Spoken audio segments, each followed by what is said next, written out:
Deux univers coexistent, l'un que nos organes sensoriels nous permettent de percevoir et l'autre invisible, y compris par les appareils les plus élaborés.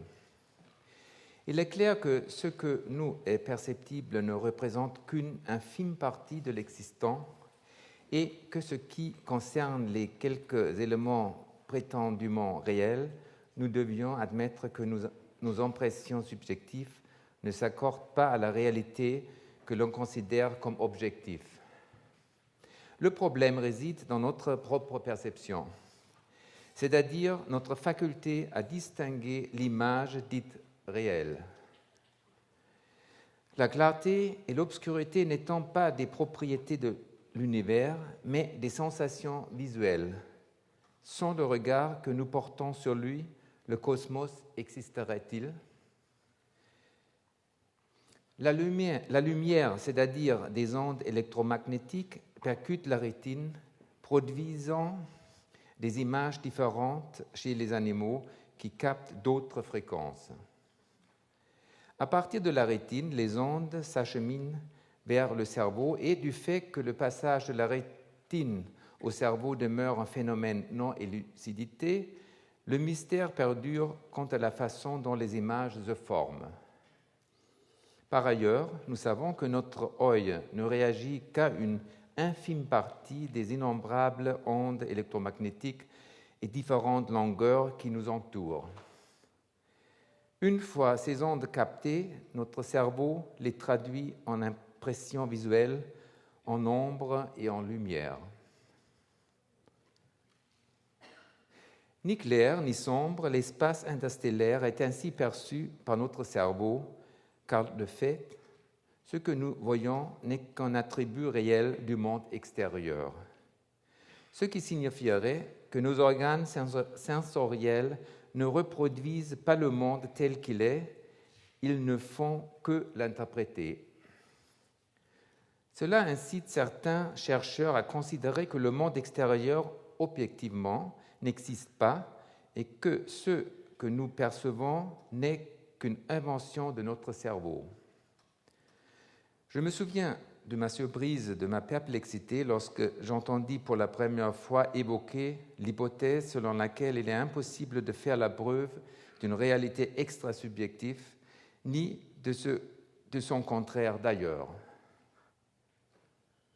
En substance, la réalité n'existerait donc qu'en rêve ou ne serait que irréelle. De ce fait, il ne nous est pas possible de percevoir l'existence d'une réalité hors de nos perceptions subjectives. Avec le croire, nous touchons à la théologie et à l'au-delà. Un au-delà dont nous ne pouvons prouver l'existence au moyen de critères objectifs. Après avoir constaté que l'ici-bas est intangible en soi, l'au-delà ne peut être plus paradoxal que l'ici-bas, que nous nommons monde réel. Je vous ai parlé précédemment du fait que le monde réel n'existait pas selon moi, si ce n'est à travers l'œuvre d'art ou la poésie qui se distingue catégoriquement de la vie. Il ne me reste donc qu'à laisser derrière moi ce monde que je ne puis même pas percevoir comme une ombre, à me tourner vers l'au-delà. Découvrirai-je un autre type de solipsisme, un autre genre de vertige ? Quoi qu'il en soit, on est pris de vertige dans un cas comme dans l'autre. La science n'est certes pas la condition préalable à la pratique artistique, mais elle me permet de l'illustrer.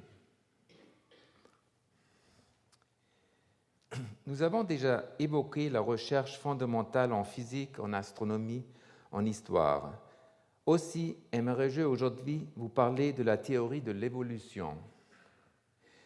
La théorie de l'évolution affirme que les éléments dans leur ensemble trouvent leur origine dans un petit nucléus, que les espèces vivantes n'ont pas été créées les unes après les autres, mais sont apparues à la suite d'évolutions allant de l'organisme monocellulaire aux bactéries puis aux mammifères qui se sont développés jusqu'à nous.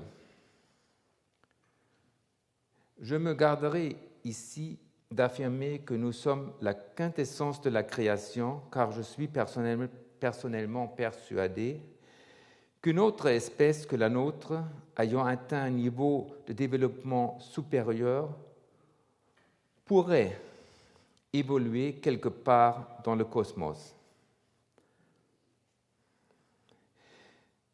De même que dans l'évolution, la naissance d'une œuvre d'art, la création de nouveaux tableaux dépendent de l'heureuse coïncidence d'un nombre infini de paramètres.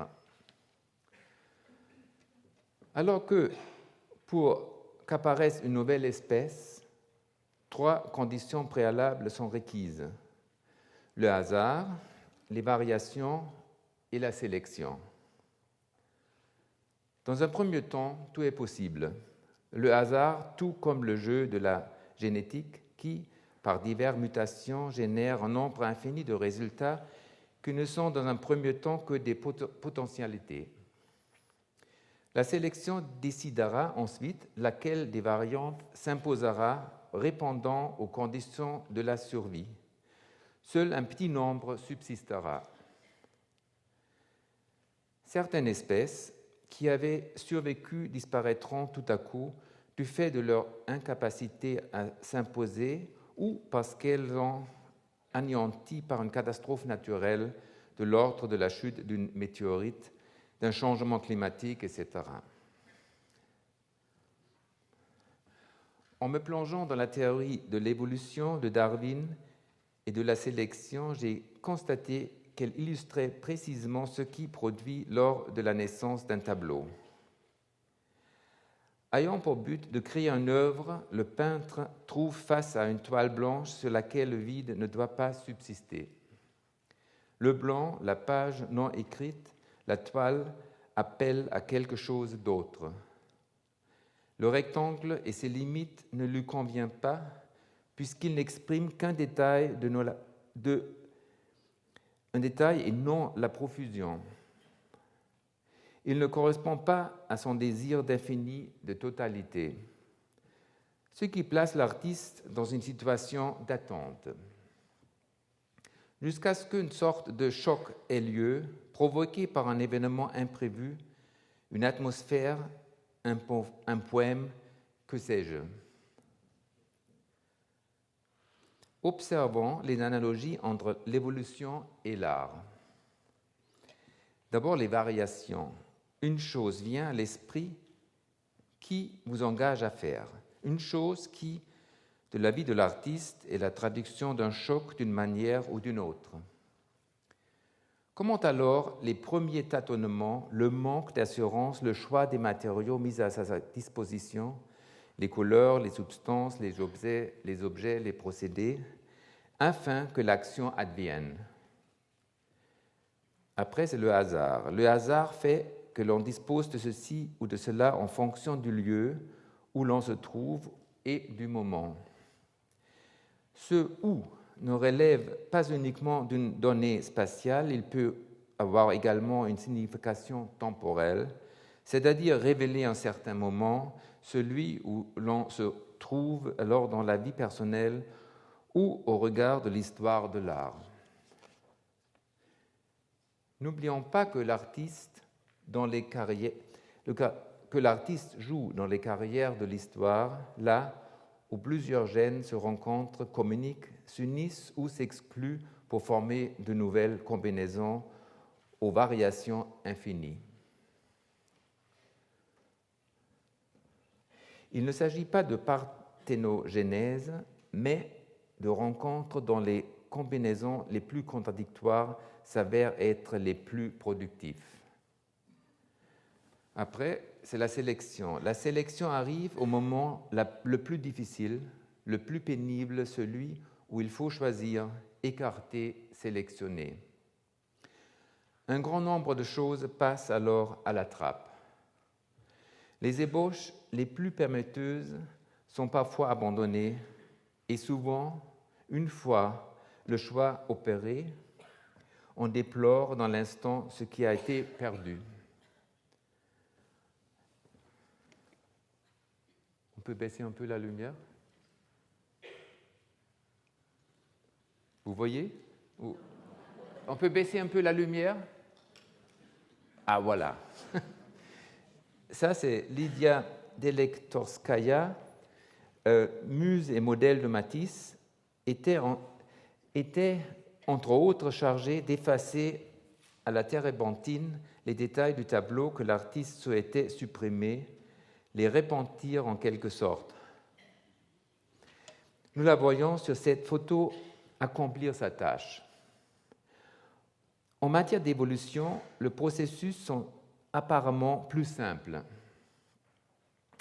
Seul survit celui qui est capable de s'imposer, de s'adapter aux modifications, aux conditions environnementales ou de se maintenir dans la compétition contre d'autres espèces. Mais qu'en est-il du tableau? Que condamne-t-on alors de son élaboration? À quoi doit-on renoncer? D'abord, à ce que l'on a déjà fait, à ceux qui pourraient s'apparenter à une redite, puis enfin à ceux qui échappent à l'idée directrice. Lors de l'élaboration d'un tableau, nombre d'idées se présentent, dont il faut éliminer certaines pour ne conserver que la plus forte, la plus inédite. Mais encore faut-il savoir la distinguer. C'est dans cette phase de travail artistique que l'on observe certaines analogies avec la théorie de l'évolution. L'artiste est à ce moment-là comme un gène qui communique avec d'autres gènes. Il communique également avec d'autres artistes de diverses époques et de diverses cultures artistiques. Il parcourt l'histoire. Et avec un peu de chance, il peut créer une œuvre inédite, du jamais vu, tout en étant conscient qu'il subsiste pas peu de choses qui n'aient déjà été faites en matière d'art. Il arrive que l'on puisse un jour réaliser une œuvre inouïe.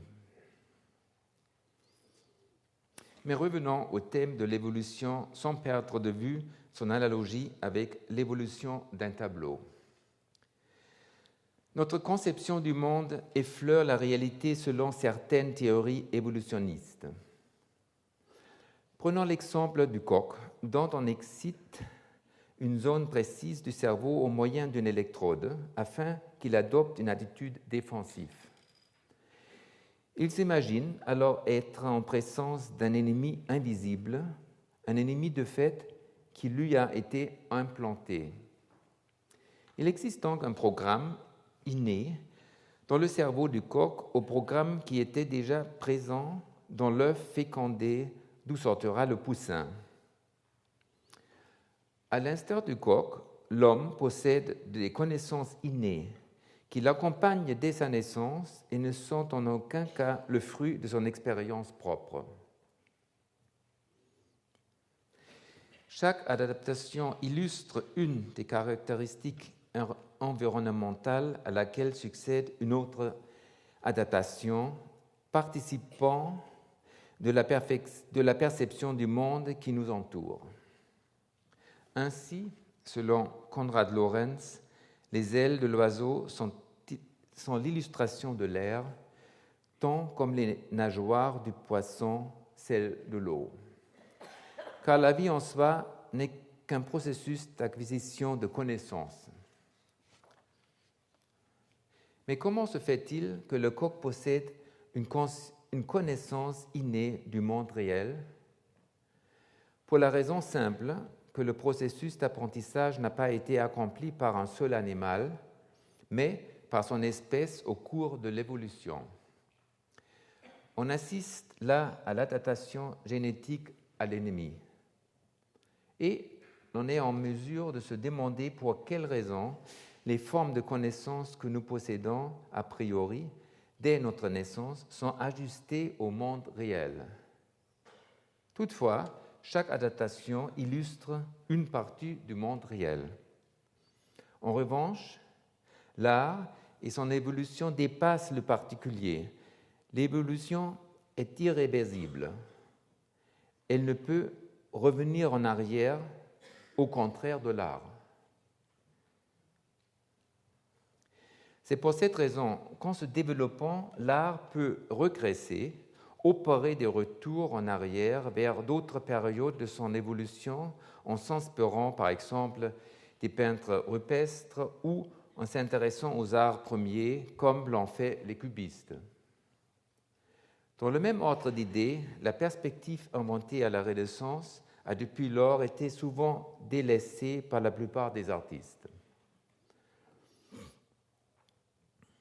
L'art passe son temps en aller et retour à gravir et descendre l'échelle de Jacob de l'évolution. Et quand la chance lui sourit, il lui arrive alors d'atteindre des abîmes insondables. Le comportement des animaux face à leur environnement relève du réflexe. Des images non figuratives sont inscrites en eux et suffisent à leur existence. Cet état de fait fut constaté lors d'une expérience visant à étudier le comportement d'un rouge-gorge qui ne réagissait pas à la copie conforme de la femelle pour peu qu'il manque à celle-ci une petite touche de rouge, alors qu'il réagissait à une simple touffe de plumes rouges. Le papillon tabac de l'Espagne, par exemple, réagit à un cylindre strié de rayures claires et sombres tournant rapidement sur lui-même parce que ce dispositif est la représentation abstraite du vol rapide de la femelle. Les animaux sont parfaitement informés sur leur environnement et c'est ce qui leur permet de survivre. Les hommes, quant à eux, se situent à un tout autre niveau de perception.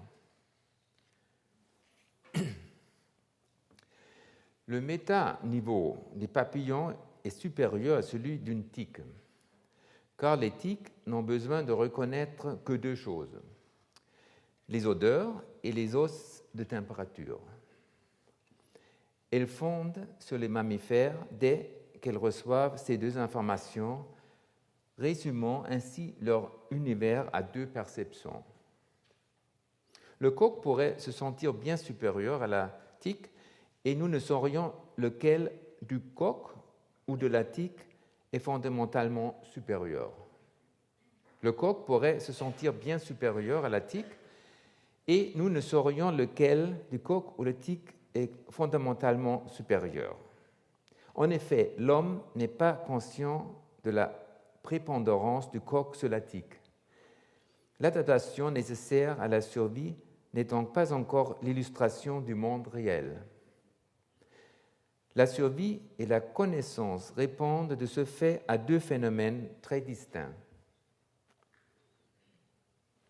Notre niveau, selon duquel nous observons les animaux, n'est pas le niveau ultime, et par conséquent, il n'est absolument pas déterminant.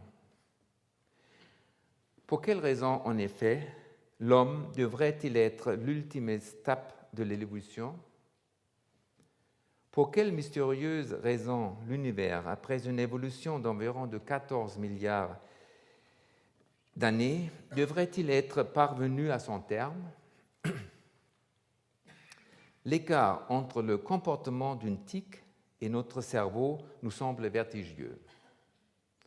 Cependant, tout comme l'on peut entrevoir l'univers jusqu'à des milliers d'années-lumière à l'aide des télescopes les plus performants, et tout comme l'on peut imaginer d'autres mondes par-delà les horizons de l'infini, nous sommes en mesure d'appréhender une conscience bien plus développée que la nôtre, telle que celle du niveau de développement d'une tique en regard de celle de l'homme. Je suis persuadé que la première utilité du cerveau n'est pas de découvrir le monde, mais d'en favoriser la survie. Si l'on songe à tout cela, les représentations les plus folles, telles que celle de la Vierge enfantant, de la Trinité, ou encore les miracles nous semblent être plus réels que certains faits scientifiquement avérés. Car enfin, au stade actuel, nous sommes dans l'impossibilité d'imaginer une quatrième dimension, nous pouvons seulement la calculer. Les règles fondant les sciences aujourd'hui seront certainement un jour abolies et remplacées par d'autres connaissances, à moins qu'elles ne restent valables sous certaines conditions. Malgré cela, la croyance en la virginité de Marie perdurera aussi longtemps que l'on aura envie d'y croire. Il existe là un point rencontre avec l'art. J'ai bien dit un point de rencontre et non pas un niveau d'égalité. Un jour, lors d'une interview donnée à Salzbourg à l'occasion de l'exposition Maria durch ein Dornwald ging, c'est en français « Quand Marie traversa la forêt d'épines », j'ai évoqué ce dogme et j'ai dit en substance que la triple virginité de Marie, alors vierge au moment de l'Annonciation, vierge pendant la grossesse et toujours vierge après la naissance, représentait un phénomène aussi fantastique que l'invention du dadaïsme. L'évêque de Salzbourg s'en offusqua. Il n'avait pas perçu qu'en aucun cas il ne s'agissait pour moi de blasphème, mais que je voulais simplement démontrer par cet exemple la supériorité de l'art quand il entre en contact avec la religion, de même que sa supériorité sur la science. Supériorité n'est pas le terme adéquat.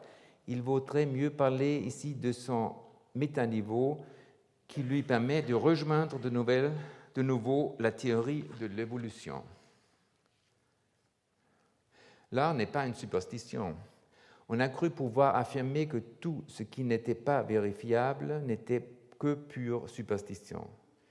De même, quand ce qui concerne certaines apparitions dont on a cru fournir une explication scientifique alors qu'elles relevaient de la simple superstition et ne servaient qu'à reléguer la mythologie précisément dans le domaine de la superstition. Au début du XIXe siècle, Napoléon convoqua l'astronome Laplace afin qu'il lui explique les nouvelles théories en cours sur la formation du système solaire. À la fin de l'exposé du savant, l'empereur lui demanda pourquoi il n'avait pas intégré Dieu dans son raisonnement. Laplace lui répondit alors que cette hypothèse lui semblait bien superflue. Nous apprécierons ce qui est important si nous voulons quelque peu approcher l'art, que la science ne soit pas conforme à la vérité, qui relève le plus souvent de l'habitude. Nos convictions nous étant appris par l'évolution, elles ne nous servent pas à la recherche de la vérité, mais nous confortent dans notre bien-être biologique. Je vais vous raconter une anecdote. Il fut intimé l'ordre à un activiste de la fraction armée rouge comparaissant au tribunal de se lever devant la cour. Celui-ci eut alors cette magnifique réplique « Si cela peut servir la vérité ». Par cette réplique, il braquait les projecteurs sur le fait que le tribunal connaîtrait la vérité si le prévenu comparaissait debout. Ce qui revenait à reprocher au tribunal l'institution qui incarne la recherche de la vérité s'il en est, l'irrationalité de ses actes. Cette petite phrase laissait entendre au tribunal que, selon lui, la vérité était dépendante du fait que l'on comparaisse assis ou debout. Cette remarque, teintée d'ironie, ébranlait en quelque sorte les fondements de la justice. Car si un jugement, pour ne pas être partial, doit dépendre du seul fait que le prévenu soit assis ou debout, sa validité est loin d'être garantie. De fait, au début de ce que l'on appela les émeutes d'étudiants, les actions des meneurs révélaient d'étonnantes qualités rhétoriques et artistiques.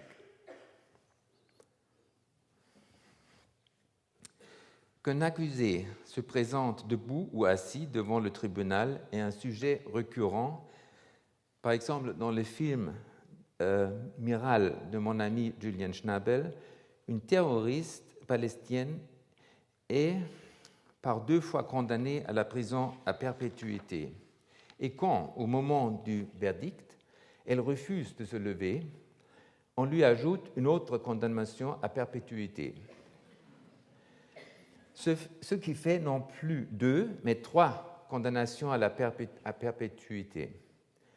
La preuve est ainsi faite que dans certains pays, rester assis au moment du rendu du jugement peut conduire à la perpétuité.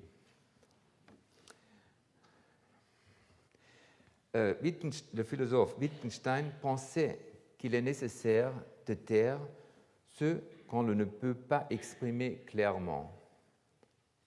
Quant à Werner Heisenberg, il a qualifié d'absurde la nécessité de diviser le monde entre ce qui peut être dit et ce qui doit être tu. Si l'on suit le raisonnement de Wittgenstein, il sera difficile de transmettre la théorie des quanta, puisqu'on a besoin pour ce faire de s'exprimer en images et en métaphores.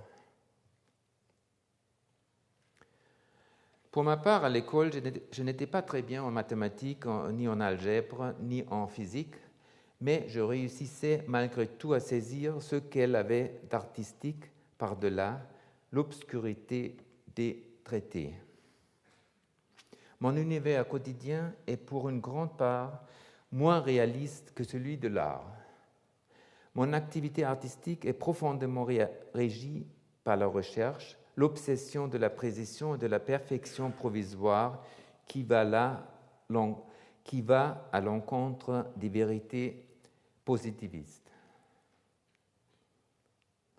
Dire que la mer murmure ou qu'un arbre murmure, il y a de Ossip Mandelstam le titre « Le murmure du temps », das Rauschen der Zeit, peut être considéré comme une relique animiste où l'on croyait que les choses agissaient par elles-mêmes, où la conception du monde n'était pas aussi anthropocentrique, aussi rationnelle que de nos jours.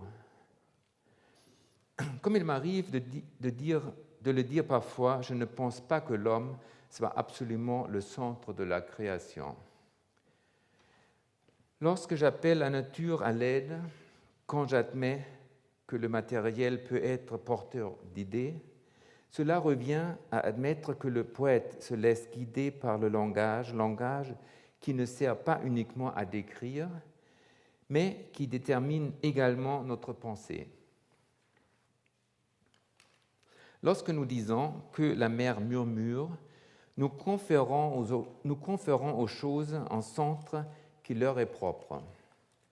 Avec cette apparente régression vers l'animisme, nous affirmons même qu'il existe d'autres centres.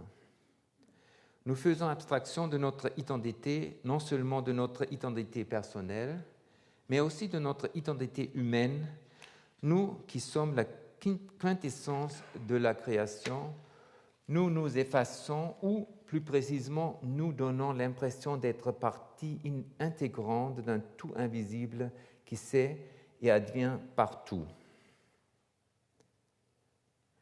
L'artiste n'est plus alors un génie, mais un être à l'écoute, y compris même ce qui peut lui apparaître incompréhensible.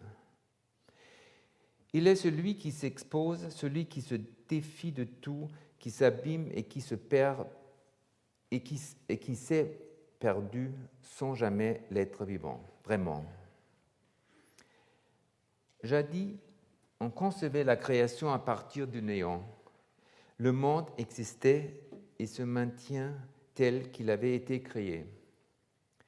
Puis Dieu s'est retranché en abandonnant le monde à lui-même, si ce n'est au diable. Alors nous avons pris conscience que le monde s'était développé en avançant aux moyens d'interaction produites grâce aux lois et au hasard des mutations. Désormais, l'artiste ne se conçoit plus comme étant l'aboutissement de cette évolution. Il se déplace sur l'échelle de l'évolution, tel l'ange sur l'échelle de Jacob. Il le fait conscient que la science et le progrès nous ont démontré que notre vision du monde n'est que pure hypothèse. Que chaque nouveau pas vers la connaissance ne permet pas de connaître le monde en soi. Enfin, que la vérité nous est inaccessible. De ce fait, ce que la science ne saurait établir au moyen de la logique, l'art et la mythologie qui régnaient dès les débuts se sont essayés à l'exprimer. Par exemple, l'histoire du buisson ardent ne m'est jamais sortie de l'esprit depuis que je l'ai entendue pour la première fois dans mon enfance. L'expression « je suis ce que je suis » indique qu'il est impossible de saisir Dieu dans le monde réel. Selon le théologien Dietrich Bonhoeffer, un Dieu qui est n'est pas. Nous sommes ici très proches de l'art. Lors de la leçon inaugurale, nous avons vu à quel point il était malaise de parler d'art, qu'il se dérobe à nous dès que nous voulons nous en emparer. Vous vous souvenez, je pense, de la difficulté que j'ai éprouvée à en parler du fait des définitions contradictoires qui les régissent, du fait que, quoi que l'on fasse, il est toujours là. Comme dans la fable de lièvre et du hérisson, on s'efforce de l'approcher, de le dépasser, mais en vain, il est toujours présent. L'art s'autogère de la même façon que le fait l'évolution. Il est l'étrange composante des lois et du hasard. Il arrive que l'artiste parvienne à se surprendre. Il lui arrive aussi d'être mu par de profondes motivations et qu'il peine malgré tout à créer. Il se peut également qu'il soit l'objet d'une mutation, car, nous l'avons vu, un art qui est, n'est pas. Je m'efforcerai de vous en donner une illustration concrète lorsque nous visiterons mes ateliers à Barjac. J'y ai construit plusieurs bâtiments œuvres d'art que j'ai reliés entre eux par des tunnels souterrains et des passerelles à l'air libre.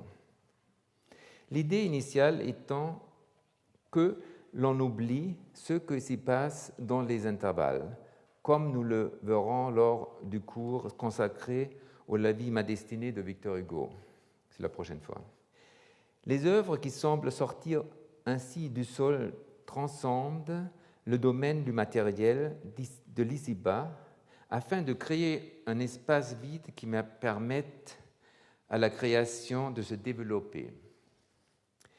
Elles expriment ma tentative d'actualisation du mystère qui relie notre monde à l'au-delà, une recherche de la réalité indicible. La question de l'évolution nous a fait comprendre que l'interaction entre l'ici-bas et l'au-delà n'a pas eu lieu une fois pour toutes, lors de la création du monde dans les abysses de l'histoire, mais qu'au contraire, la transcendance ne cesse d'opérer du fait de la dialectique existante de la loi et du hasard. Or, ce même phénomène, nous l'avons vu, se produit parfois dans l'atelier de l'artiste. La quatrième dimension, l'idée de matière où les particules élémentaires de l'atome deviennent caduques, ainsi que l'ensemble des abstractions mathématiques nous démontre que la frontière qui délimite cet espace infiniment plus vaste de l'univers est certes absolue, mais perméable aux actes de l'artiste. Transcendance qui se distingue de celle des théologiens, pour lesquels la transcendance se situe hors du monde. Nous savons que l'évolution est le passage d'un état à l'autre, passage qui a couvert quelques 4 milliards d'années. Nous allons évoquer à présent un passage d'une durée plus brève, celui de l'Ancien au Nouveau Testament. Dans les deux cas, il ne s'agit pas pour moi de les comparer, mais de tenter de décrire la fluidité qui caractérise le passage. Je vais tenter de relier l'histoire des événements historiques qui se situèrent dans la région du Croissant fertile à l'œuvre d'art à partir du passage de l'Ancien au Nouveau Testament pour aboutir au livre de l'intranquillité de Fernando Pessoa. L'Ancien Testament prend place dans les pays du Croissant fertile, une région qui n'a jamais connu la paix, ni hier ni aujourd'hui, et qui continue d'être troublée. Il se déroule entre l'Égypte et le Golfe Persique. Écoutons la parole des prophètes Isaïe et Jérémie. En ce temps, les 17e et 16e siècles avant Jésus-Christ, où le peuple élu connaissait la déroute, était malmené par les grandes puissances du Croissant fertile, l'Égypte et la Mésopotamie, où Dieu semblait être un Dieu vengeur, terrible, exterminateur, arbitraire et d'une inexplicable cruauté. Les plaintes, les accusations de Job à l'encontre du divin résonnèrent alors dans les trois religions issues d'Abraham.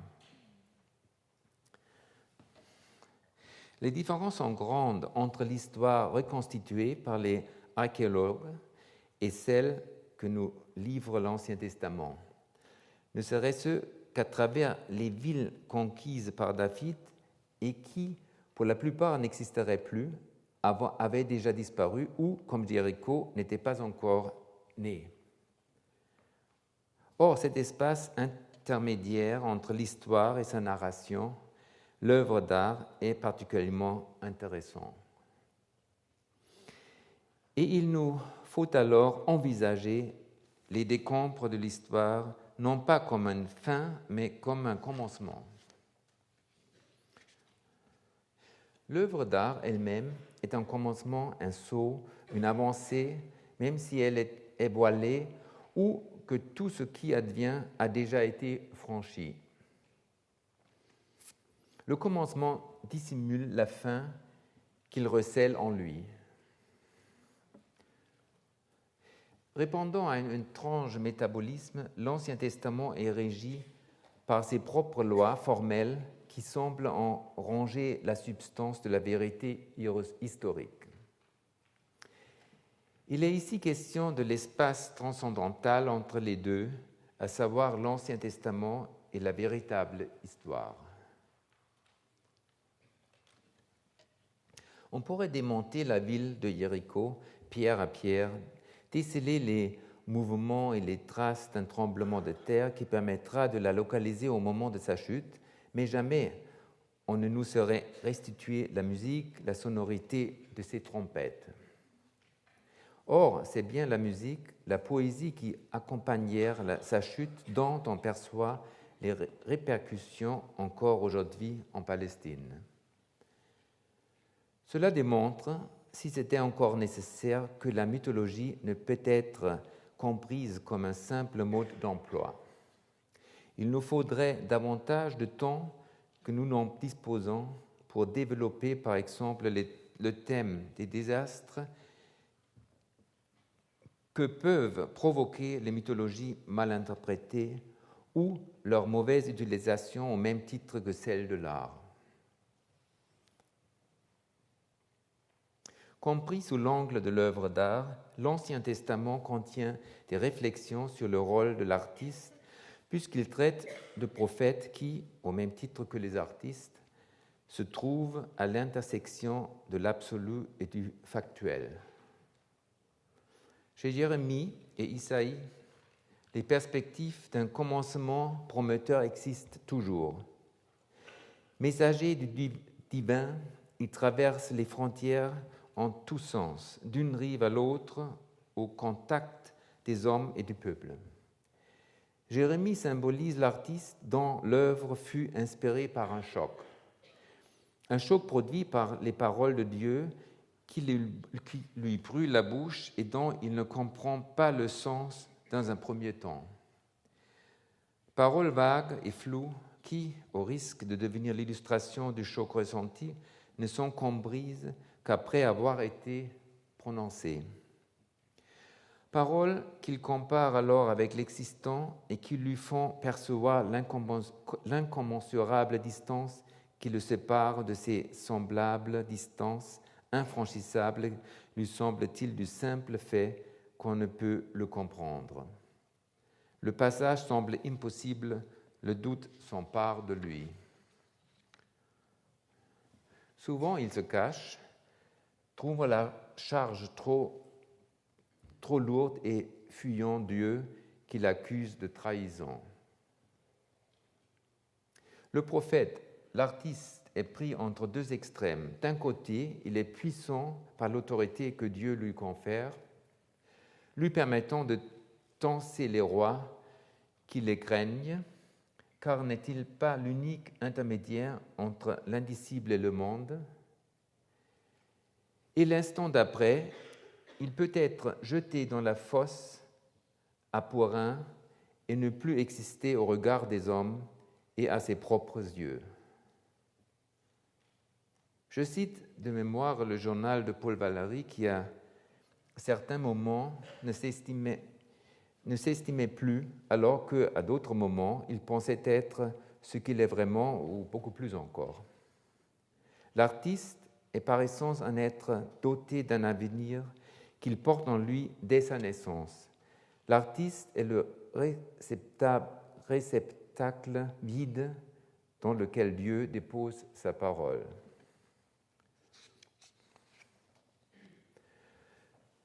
L'artiste qui parfois attend toute sa vie, toute une vie la parole divine et souvent ne la reçoit pas. Tel fut le cas de K dans le château de Kafka, dont l'attente fut vaine. Phénomène plus radical encore chez Vladimir et Estragon, en attendant Godot, qui ne font que jouer l'attente. De même que la parole, le tableau se contredit, il est aporie, il se nourrit du hasard, signifie toutes choses, mais n'autorise rien. C'est lors du passage vers le monothéisme que la relation de l'homme avec le Dieu unique se complique, du fait qu'il est plus délicat à Dieu d'être simultanément celui de l'ordre et du chaos, de justifier qu'il laisse agir le mal sur le monde. Entre ces deux tendances de l'héritage sémite, oscillant entre création et destruction, il n'y eut aucun conflit dans un premier temps. Quand bien même le châtiment faisait intervenir les forces de la nature, on invoquait celles-ci pour justifier les destructions comme une nécessité incontournable. Dieu est alors un Dieu cosmique dont la toute-puissance rend l'Israël invincible. Le Nouveau Testament, qui contient toutes les interprétations, le dispute sur la juste exégèse, et cela très tôt, dès la représentation de Jésus au temple à l'âge de 12 ans. S'en suivra un revirement radical à la suite du sermon sur la montagne où Jésus proclama « Aimez vos ennemis ». Une parole inouïe, jamais entendue jusqu'alors, pour preuve les persécutions génocides des Amalékites sur 2 voire 3 générations.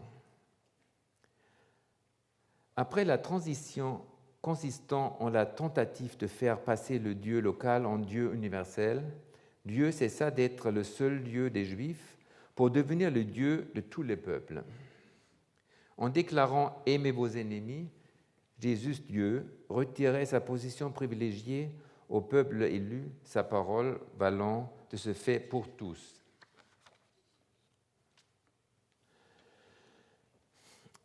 De nombreuses et curieuses analogies coexistent entre les textes de Pessoa et le Nouveau Testament. Dans le Nouveau Testament, les distinctions entre amis et ennemis, entre extérieur et intérieur, entre hommes et choses, entre hier et aujourd'hui sont abolies. Quant au sermon sur la montagne et ses paradoxes, il ouvre un champ très vaste dans l'idée du sacrifice de soi. Alors, il parle de l'agneau de Dieu.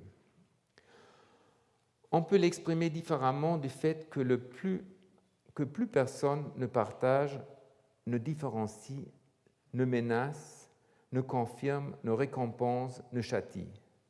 Alors que dans l'Ancien Testament, on peut encore dire Judica me Deus et discerna causa mea decante non sancta, ab homine iniquo et doloso erue me. Alors, je traduis, jugez-moi, mon Dieu, séparez ma cause de celle des impies, de l'homme injuste et trompeur, délivrez-moi. On lit dans le Nouveau Testament, le Seigneur fait se lever le soleil au-dessus de ce qui est juste et injuste.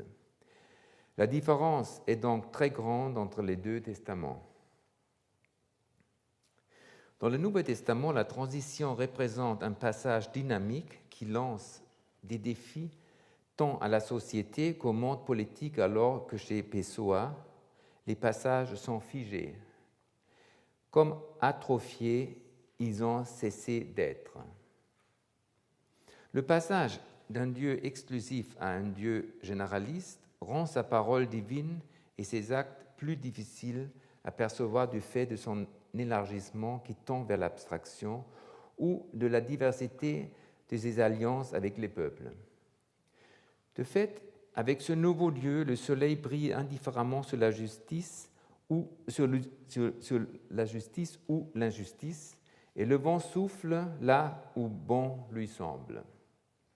Dieu s'est auto-éliminé, non pas par dégoût de la vie, mais par que les Écritures s'accomplissent. Il n'est plus le Dieu vengeur, il apparaît en agneau de Dieu. Et dès lors, la confiance que l'on a en lui s'estompe. On n'envisage plus qu'il puisse combattre la juste cause. Qui est ce Dieu paradoxal qui, après s'être tué, laisse un curieux vide derrière lui? Le Messie ne viendra pas et la rédemption sera différée à un nouveau abstrait intellectuel. Revenons à Pessoa, je cite. « Je vis alors une période qui précède la mienne et le plaisir de me sentir contemporain de Cesario Verdes et de porter en moi non seulement d'autres vers que le sien, mais aussi la matière qui leur a donné naissance. Tout cela arrive et rien ne me parle, tout est étranger à mon destin et même le destin lui-même est inconscience. Malédiction, sans aucun sens ni raison, comme si le hasard jetait des pierres. L'écho de voix inconnues, la Macédoine collective de la vie. Que vient donc faire ici Pessoa, me direz-vous? Hormis le fait que l'on peut, par 1000 raisons, citer Pessoa ou le consulter à loisir, ce passage m'a particulièrement intéressé. En premier lieu, parce qu'il est le contemporain d'un poète de son temps, Cesario Verdes, à travers les yeux duquel il vit le temps. De son côté, Jésus accomplit des écritures qui ont été rédigées à divers moments avant sa venue sur terre. Ces actes ont été prévus depuis des siècles, tout comme chez Pessoa, qui se réfère à ce qui l'a précédé. Il se peut même qu'il s'y identifie et, tel un matériau, se coule dans le mule de l'écriture, devenant la transition entre le verbe et la chair, entre l'abstraction et la matérialisation. Chez Pessoa, il ne s'agit pas uniquement du passage d'un poète à un autre, mais du passage de la vie à l'art, car il n'est pas que le poète qui l'a précédé, il est aussi ce dont il est fait. Il se trouve ainsi aux deux extrémités de la corde. Ce qui m'a plus surpris dans ce passage du livre de l'Intranquillité, c'est que la transition se passe de la chose à l'humain. Nous nous sommes souvent posé la question de savoir comment la vie était née de l'anorganique, par où passait la frontière de l'un à l'autre, sans compter les suppositions d'une éventuelle vie sur notre planète. Écoutons Pessoa. Il n'y a guère de différence entre moi et les rues, hormis le fait qu'elles soient rues et moi âme, ce qui, attendu la nature des choses, est peut-être anodin. Les choses sont ainsi faites qu'elles se sont plus substantiellement si différentes des hommes. Encore Pessoa, il y a un même destin, puisqu'il est abstrait, pour les hommes et les choses. Pessoa abolit les passages, les deux entités sont comprises dans la même définition. J'ai exprimé déjà cette idée lors d'une discussion avec Beuys et Cunelis à Bâle dans les années 80, où j'interpellais Beuys sur son anthropocentrisme en lui demandant d'où lui venait la conviction que l'homme était le centre du monde. En effet, pourquoi ne serait-ce pas un rocher vivant à l'instar de l'homme?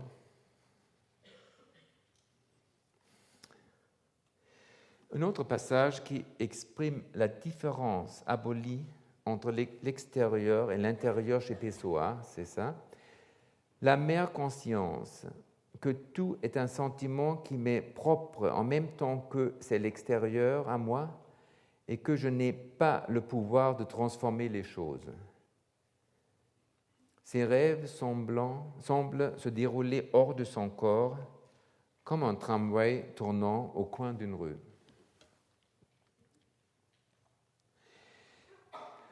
Alors, nous avons vu les connotations entre art et évolution, le passage d'un état à l'autre. Je vais tenter de vous démontrer de manière explicite comment certains matériaux que j'emploie dans mon travail évoquent de manière directe la notion d'évolution de passage. Lorsque je suis en présence de certaines matières, certaines substances, il m'arrive de porter sur elles un autre regard, de les transcender ou de les spiritualiser, peu importe le terme, je les extirpe de leur acception. Cela s'est produit avec le plomb. Quand j'ai découvert, il y a fort longtemps, les canalisations en plomb d'une ancienne maison et que j'ai alors ressenti un véritable choc. Présence de cette manière qui est comme si quelque chose y était contenu, une chose qui ne serait pas encore donnée à voir.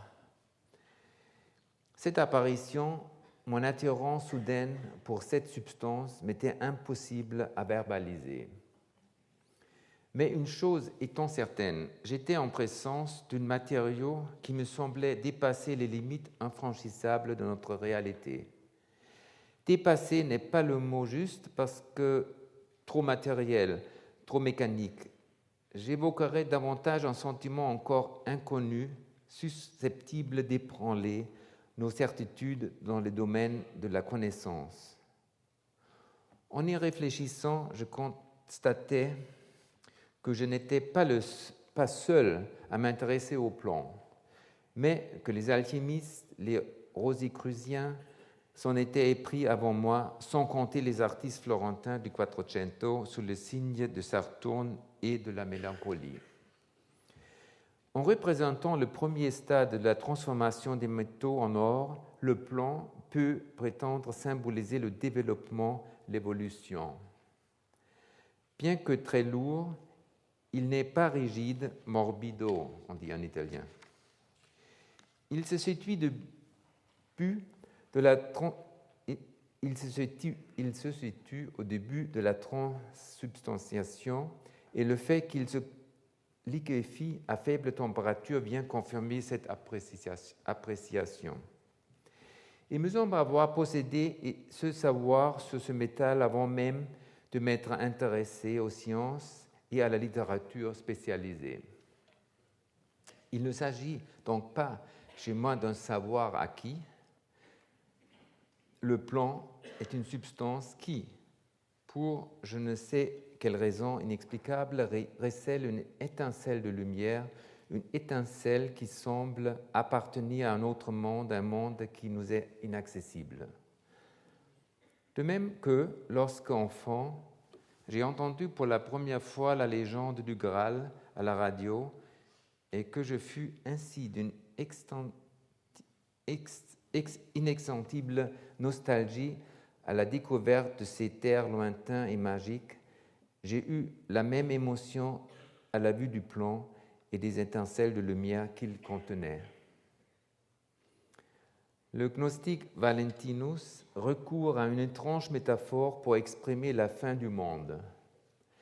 Il évoque une roue à godet qui recueille les étincelles de lumière tombées dans la matière, parvenant ainsi à séparer les deux domaines, c'est-à-dire ce que la terre se remétamorphose en désert, en un vide. Appliqué à notre sujet, l'évolution et l'art, cela signifierait qu'il met un terme à l'évolution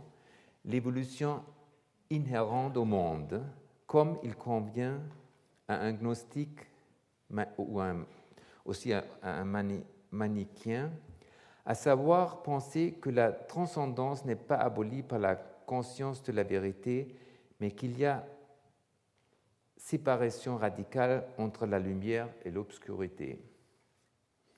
Chez lui, le plomb devient mat et lourd du fait que les étincelles de lumière, les souvenirs, lui ont été arrachés pour circuler dans l'au-delà. Il serait intéressant de comparer cette image au mythe de la chute des anges et de constater l'inversion des directions. Lors de la chute des anges rebelles, on a un brusque mouvement descendant, alors que chez le voleur d'étincelles de lumière de Valentinus, on observe un mouvement ascendant constant. Dans l'un comme dans l'autre, on assiste à l'Apocalypse. Or, ces deux mouvements ne font qu'un, tout comme chez Faust, quand il descend voir les mers et que l'on peut lire « Steigen, steigen, sinken nieder ». Alors quand on le transmet, ça veut dire « En montant, tu redescends ». C'est une vitrine avec ce titre. Alors les tournesols sont suspendus à l'inverse. Aussi, un autre matériau synonyme de métabolisme, la paille qui se transforme en engrais dans l'étable. La paille représente pour moi non seulement la blondeur de Margaret, mais aussi l'effervescence de la transformation. D'abord rigide, la paille s'amollit dans la materia prima et, une fois mélangée aux excréments des animaux, la couleur éblouissante de la paille devient d'une manière obscure, prête à être reçue par la terre. En travaillant à mes tableaux, j'ai souvent mélangé à la paille lumineuse les couleurs de la terre.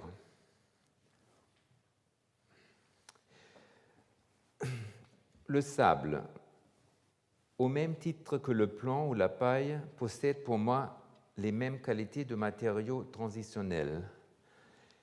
Le sable a représenté pour moi bien plus qu'un simple matériau. Autre symbole de l'idée de passage, le sable n'est pas, lui, cosmique, mais géologique. En se promenant sur la plage et en y observant le mouvement des masses de sable qui se déplacent selon les marées, on ne peut s'empêcher de penser aux massifs montagneux, apparemment immuables, qui, au cours de l'histoire terrestre, ont été transformés, nivellés, érodés, aux alluvions qui les ont charriés jusqu'à la mer où ils se sont enfoncés pour mieux renaître en de nouvelles chaînes montagneuses. Je me suis intéressé au sable de manière très directe lorsque j'ai vu, par exemple, dans le sable des marches de Brandenburg, une allusion aux provinces allemandes qui s'étendaient par-delà la frontière, au-delà le rideau de fer. Ce fut de l'ordre du pressentiment. Je percevais une sorte de valeur ajustée dans le simple sable, à savoir une référence à des pays lointains, puisque j'affirmais qu'ils agissaient du sable des marches de Brandenburg, territoire inaccessible qui s'étendait au-delà du rideau de fer. J'ai lu que le pape Jean-Paul II portait en permanence dans sa ceinture un peu de terre de sa Pologne natale, fétiche qui chez moi s'exprime à travers le sable comme dans les tableaux Märkischer Sand. Du fait que ces frontières n'ont pas cessé de se déplacer au cours de son histoire, la Pologne représente pour moi la métamorphose même du passage, jusqu'à son hymne national qui fut composé alors que le territoire de la nation polonaise n'existait pas. Mais ceci déborde sur le thème des frontières qui pourrait donner lieu à un autre cours. Merci.